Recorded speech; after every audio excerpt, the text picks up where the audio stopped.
अनि आज पनि हामी तिमी समक्ष आइपुगेका छौं। सन्चै छौ? सन्चै छु। आज के सुनाइदिन्छौ त तिम्रा दर्शकहरूको लागि?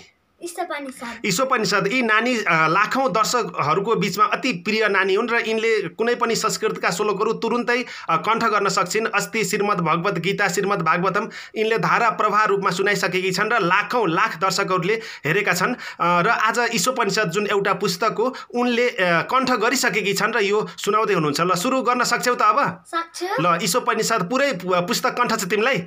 ल भन त ल। ओम पूर्णम अधः पूर्णम इदं पूर्णात् पूर्णम उदच्यते पूर्णस्य पूर्णमादाय पूर्णमेव अवशिष्यते ईशा अवश्यमिदं सर्वं यत्किञ्चं जगत्यां जगत् तेन त्यक्तेन भुञ्जिता मागृदाकाश्य स्विद्दनं कुर्वन्नेवः कर्माणि जीजी विशेषतां सभा एवं तैनान्यथेतो अस्ति न कर्म लिप्यते नरे असुर्य नाम ते लोका अन्धेन तमसा वृत्तां ते पृथ्वी गच्छन्ति एके च आत्महनो जना अनेजदेकं मनसो जवीय नैन देवा आफुवन् पूर्वन् मस्सत्